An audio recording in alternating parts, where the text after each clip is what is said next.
नमस्कार दोस्तों, recently government of Spain has been taken a very big step to curb sexually explicit content और इसी के साथ स्पेन विश्व का पहला देश बनने जा रहा है जो पोर्न पासपोर्ट जारी करेगा। यहाँ पे न्यूज आप देख पाओगे, Spain to introduce porn passport. Basically ये एक मोबाइल एप्लीकेशन होगी जिसका नाम होगा porn passport and that aims to stop minors जिनकी उम्र 18 साल से कम है फ्रॉम एक्सेसिंग पोर्नोग्राफिक कंटेंट। इसके अलावा लीगल यूजर्स को अलाउ करेगी to access pornographic content without their uses being tracked, जबकि माइनर्स को करप्ट करेगी from accessing the same content. तो हम बात करेंगे ये पोर्न पासपोर्ट बेसिकली क्या है, कैसे ये काम करेगी। इसमें एक क्रेडिट सिस्टम की भी बात की गई है और 2027 तक यूरोपियन यूनियन भी ऐसा ही कुछ लॉन्च करने का प्लान बना रही है। लेकिन सबसे पहले एक स्टैटिक डाटा पे नजर डाल लेते हैं। डाटा रिपोर्टल की एक रिपोर्ट के अनुसार जिसका टाइटल है how the world goes online in 2024, इनके अनुसार एज ऑफ जनवरी 2024 5.61 बिलियन लोगों के पास मोबाइल की कनेक्टिविटी है, जिनमें से 96.5% इंटरनेट को एक्सेस कर पाते हैं। और इसमें भी अलग अलग ग्रुप वाइज कैटेगरी बनाई गई है एज वाइज, जैसे 16 से 24 साल, 25 से 34 ईयर्स, 35 से 44, 45 से 45 54 एंड 55 से 64 ईयर्स ओल्ड। और इसमें आप देख पाओगे 16 से 24 साल के मेल एंड फीमेल जो इंटरनेट को एक्सेस कर पाते हैं उनकी संख्या 97% एंड 96% है रिस्पेक्टिवली। ऐसे ही ये लोग कंप्यूटर और मोबाइल का इस्तेमाल करके कितना समय इंटरनेट पे स्पेंड करते हैं उसका भी एक यहाँ पे चार्ट दिया गया है। तो जितना समय हम लोग इंटरनेट पे स्पेंड करते हैं उसका 9 मिनट 59 सेकंड पर्टिकुलर एक वेबसाइट पे स्पेंड किया जाता है जो पोर्नोग्राफिक कंटेंट को परोसती है। 9 मिनट 59 सेकंड तो ग्लोबल एवरेज है, जबकि अगर कंट्री वाइज आप देखोगे तो फिलीपींस सबसे अधिक 13 मिनट 28 सेकंड जो कि ग्लोबल एवरेज से भी ज्यादा है। South Africa 11 minute 2 second, United states 10 minute 33 second. ऐसे ही इंडिया का आप देखोगे तो 18वें नंबर पे है 8 मिनट 20 सेकंड, और स्पेन आप देखोगे तो 9 मिनट 10 सेकंड। और ऐसे ही top 10 most porn watching countries in the world की अगर लिस्ट में आप देखोगे तो पाकिस्तान सबसे टॉप पोजीशन पे और इंडिया 6वें नंबर पे है। ये रिपोर्ट पेश की गई थी according to Google search queries. हालांकि इस रिपोर्ट को या फिर इस लिस्ट को इन देशों के द्वारा डिनाई किया गया है, क्योंकि आप देखिए अलग अलग तरीके से रिपोर्ट्स पेश की जाती हैं।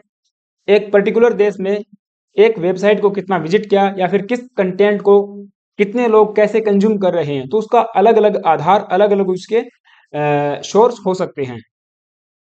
तो हम केवल अपने टॉपिक को समझने के लिए रेफरेंस के तौर पर लेंगे। तो यहाँ पे आप देख पाओगे web traffic to Pornhub in selected countries world wide in January 2024। तो इसमें एक पर्टिकुलर वेबसाइट की बात हो रही है जो पोर्नोग्राफिक कंटेंट को परोसती है। इसमें सबसे अधिक ट्रैफिक जाता है यूएस से। इसके अलावा फिर सेकंड पे है Indonesia, Brazil, France, Philippines, Japan, Canada, Mexico, और आप देखोगे तो 6 नंबर पे है इंडिया, और इसके बाद है स्पेन। टोटल 284.81 मिलियन यानी कि 28 करोड़, लगभग 28 करोड़ लोग इस पर्टिकुलर वेबसाइट पे जाते हैं सेक्सुअली एक्सप्लिसिट या फिर सेक्सुअली कंटेंट को कंज्यूम करने के लिए। अब ये तो हुई कंजप्शन की बात। कितने देश सबसे अधिक या फिर मैक्सिमम पोर्नोग्राफिक कंटेंट को अपलोड करते हैं या सप्लाई करते हैं, उसमें टॉप 15 कंट्रीज आप देख पाओगे। सबसे पहले ऑब्वियस सी बात है यूएस है 25% के आसपास, यूके 5.49 है, फिर जर्मनी है, इंडिया आप देखोगे तो 3.18 के साथ 9 नंबर पे है, और स्पेन आपको देखने को मिलेगा 11 नंबर पे। तो पोर्नोग्राफिक कंटेंट की कोई कमी नहीं है, बहुत भरमार है, बड़े बड़े कॉन्ग्लोमरेट्स इसमें शामिल हैं। एक रिनोव्ड इंग्लिश नॉवलिस्ट थे जेजी बिलार्ड, उन्होंने कहा a widespread taste for pornography means that nature is alerting us to some threat of extinction. अगर ऐसा ही चलता रहा तो एक दिन हमारा एक्सटिंक्शन हो जाएगा। But the world is full of avarice, यानी कि जो विश्व है लोलुपता से भरा हुआ है, and that coupled with technology and societal depravity. Technology बढ़ने के साथ जो सोसाइटल मूल्यों का हनन हो रहा है वो प्रोवाइड करेगा a perfect trigger for extension, in other words a perfect platform for pornography. और इसमें आपको बताऊं चाइल्ड पोर्नोग्राफी भी एक बहुत बड़ी इंडस्ट्री बनकर उभर रही है। हमारा यूथ पता नहीं किस दिशा में जा रहा है। और इसमें सबसे बड़ा हाथ है सोशल मीडिया प्लेटफॉर्म्स का। ठीक है, वहां पे खुलेआम नंगा नाच हो रहा है। वो अवध सर कहते हैं कि पूरा देश नाच रहा है, पूरा इंडिया नाच रहा है। दूध मुहे बच्चे से लेकर 80 साल के बुजुर्ग तक सब नाच रहे हैं, और पता ही नहीं किस दिशा में नाच रहे हैं। तो सोशल मीडिया जो प्लेटफॉर्म्स है, इनका भी एक अहम योगदान यहाँ पे देखने को मिलता है, क्योंकि खुला नंगा नाच यहाँ पे देखने को मिल जाता है। कहीं दूसरी जगह जाने की जरूरत ही नहीं है। तो जो माइनर हैं, 18 साल से कम उम्र के बच्चे हैं, वो भी आज सेक्सुअली एक्सप्लिसाइट कंटेंट को कंज्यूम कर रहे हैं, पोर्नोग्राफी जो कंटेंट है उसको कंज्यूम कर रहे हैं। तो ऐसे में सरकारों को यहाँ पे बड़े बड़े कदम उठाने की जरूरत है। हालांकि कई बार हम देखते हैं कि गवर्नमेंट्स जो है वेबसाइट्स को बैन करती हैं, लेकिन फिर भी ये एक्सेस हो जाते हैं। तो इसी दिशा में एक अलग हटके कदम उठाया गया है स्पेन गवर्नमेंट के द्वारा, कि हम लोग एक मोबाइल एप्लीकेशन जिसका नाम होगा पोर्न पासपोर्ट या लॉन्च करने वाले हैं इस समर में। और ये जो है वेरी यूजर्स को उनकी एज वेरीफाई करने के बाद ही कंटेंट को एक्सेस करने देगी, और वो भी लिमिट में, यानी कि लिमिटेड एक्सेस हम आप जो है कर पाओगे। तो हम बात करेंगे ये एप्लीकेशन बेसिकली कैसे काम करेगी। इसमें क्रेडिट सिस्टम की बात की गई है, और यूरोपियन यूनियन का इसमें क्या मतलब चलने वाला है। तो उससे पहले आप सभी से छोटी सी रिक्वेस्ट है, यदि आप चैनल पे नए आए हो तो प्लीज गाइज एक सब्सक्राइब करना और बेल आइकन को प्रेस करके जाना। Now it is a digital wallet for the age verification. तो एक डिजिटल वैलेट की तरह काम करेगी, और इसका ऑफिशियल नेम है कर्टेरा डिजिटल बेटा, डिजिटल वैलेट बेटा। एंड कोलोक्वियली, यानी कि आम बोलचाल की भाषा में इसको रिफर किया जाएगा पैजा पोर्ट, या फिर जैसे कि पासपोर्ट। ठीक है, तो be it will be a mobile wallet linked to the government issued identification. अब इसमें क्या होगा, जो गवर्नमेंट आइडेंटिटी इशू करती है, जैसे कि वोटर कार्ड, डीएल है, ड्राइविंग लाइसेंस है, हमारे यहाँ जैसे आधार कार्ड है ना, जो भी आइडेंटिटी गवर्नमेंट इशू करती है उनको इससे लिंक किया जाएगा, और उसी के आधार पे एज का जो है वेरिफिकेशन होगा। तो ये वर्क करेगी जैसे ही कोई भी व्यक्ति या कोई यूजर या कोई व्यूअर वेरिफिकेशन जो है कि करने के लिए एप्लीकेशन को ओपन करेगा इस एप्लीकेशन के माध्यम से,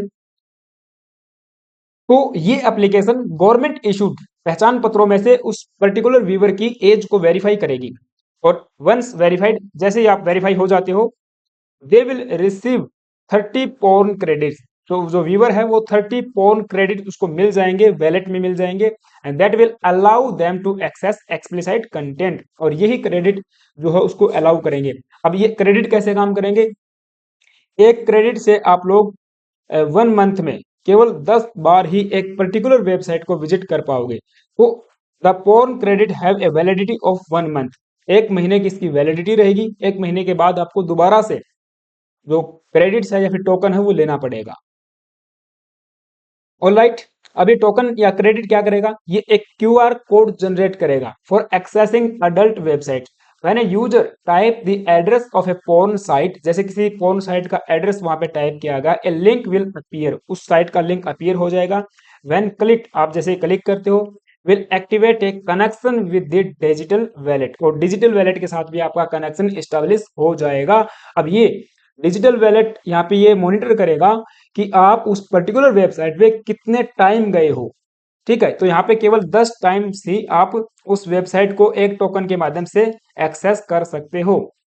the wallet will then present the credential will be verify the users age without giving away other details. तो यहाँ पे दूसरी डिटेल्स नहीं मांगी जाएंगी, केवल एज जो है वही वेरीफाई की जाएगी।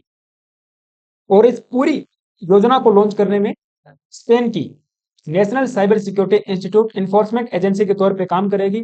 इसके अलावा government of Spain social media platforms and messaging apps के साथ में कोलैबोरेट कर रही है to implement the scheme effectively. और 2027 तक, अक्टूबर 27 तक यूरोपियन यूनियन भी एक लेजिस्लेशन पास करके ऐसा ही एक एप्लीकेशन जो है लॉन्च करने वाली है, ताकि जो पोर्नोग्राफिक कंटेंट है या फिर चाइल्ड पोर्नोग्राफी से संबंधित जो कंटेंट है उसको रोका जाए, और जो माइनर्स हैं उनको भी यहाँ पे एक सही दिशा में लेके आया जाए। अब इंडिया में क्या चल रहा है, तो इंडिया में आप देखोगे जो चाइल्ड पोर्नोग्राफी है या फिर उसको देखना या फिर डाउनलोड डाउनलोड करना, under the POCSO act and IT act कोई भी अपराध नहीं है। मद्रास हाई कोर्ट जैसे रिनाउंड हाई कोर्ट ऐसे डिसीजन दे रही हैं। Downloading child pornography is an offence अब यहाँ पे नहीं है। इनका कहना है कि जो भी हमारे सेक्शंस हैं आईटी एक्ट के या फिर दूसरे जो भी लॉज हैं देश के अंदर जैसे कि पॉक्सो एक्ट, उनके तहत चाइल्ड पोर्नोग्राफी को या फिर किसी भी टाइप की पोर्नोग्राफी को प्राइवेट में जाके एक अकेले में जाके डाउनलोड करना और देखना अपराध नहीं है। तो ये पर्टिकुलर एक वीडियो इस पे मैंने बनाई थी, डेडिकेटेड सेशन किया था। आप चाहो तो रेफरेंस के तौर पे आप इसको वीडियो को जो कि देख सकते हो। मैं इसका लिंक आपको आई बटन में दे दूंगा, ठीक है। तो थोड़ी सी बात केवल यहाँ पे इतना बताना चाहूंगा कि एक केस था S Hari Kumar versus inspector of police 2020, उसमें ये वाला जो फैसला आया था मद्रास हाई कोर्ट का, तो जिसमें काफी सारा बवाल भी हुआ था। अब मामला आई थिंक सुप्रीम कोर्ट में चल रहा है। तो ये चीजें हैं हमारे देश में भी चल रही है। हालांकि ठीक है, कहते हैं कि हमारी सरकार भी कई बार जो वेबसाइट्स हैं उनको बैन करती है, बड़े बड़े स्टेप्स उठाए गए हैं, लेकिन कोई खास कदम इंडिया ने भी ऐसा उठाया नहीं है। हमें भी नीड है कि ऐसा ही कोई स्टेप हम लोग उठाएं। जो हमारे माइनर्स हैं, जो बच्चे हैं, जो नंगा नाच कर रहे हैं इंस्टाग्राम वगैरह पे या फिर जो भी सोशल मीडिया प्लेटफॉर्म्स हैं, तो उनको कहीं ना कहीं रोकने की भी जरूरत है, ठीक है। तीसरी बड़ी इकोनॉमी है, बार बार इस चीज को रिपीट करना भी ठीक नहीं होगा। तो ये लेक्चर था, आई होप कि आपको चीजें समझ में आई होंगी। अगर आपका क्या ओपिनियन है मुझे कमेंट बॉक्स में जरूर बताना। और हाँ, चैनल पे यदि आप नए आए हो तो प्लीज गाइस एक सब्सक्राइब जरूर करके जाना। Thank you, have a nice day.